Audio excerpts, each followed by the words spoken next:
How you doing, Mr. DJ? Back now that I've had my little snack and I'm all goosed up from the chocolate and the caffeine, I want to play a top 40 extra for my fancy playlist the week of April 28, 1985. And it's on this plant. It's way down at the bottom, right here. Well, I can't get my hand coordination done properly here, but the song I want to play for you, "Be Your Man" by Jesse Johnson.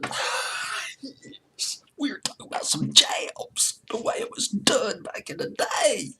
It's a classic throwdown. Jesse Johnson could throw it down.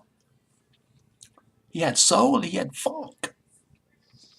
Funk was the hip thing before hip hop took over.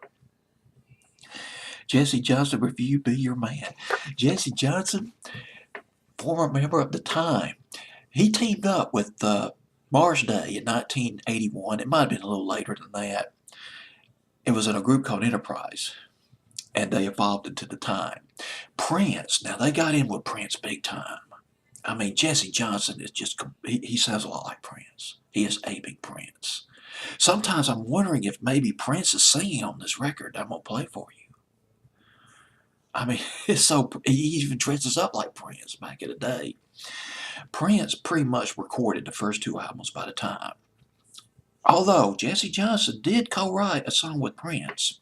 The record was called "Bite the Beat," which was done by Fandy Six. This was an all-female group, Prince's proteges, one of Prince's projects.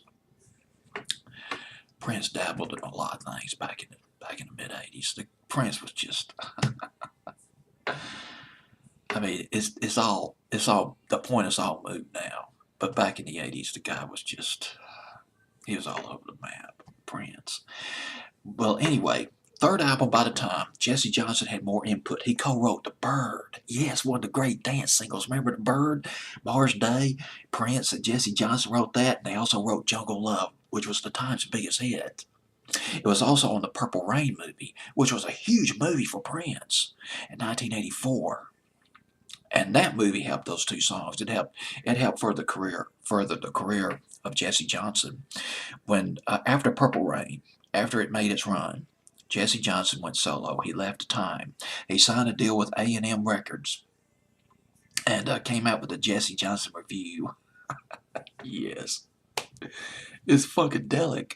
The Funkmeister, one of the Funkmeisters. I mean, Jesse Johnson, lead guitarist of the Time, later became a producer.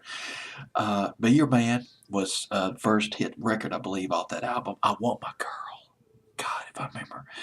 Night Tracks played that video, I believe, back in the summer of '85. It's a nice video.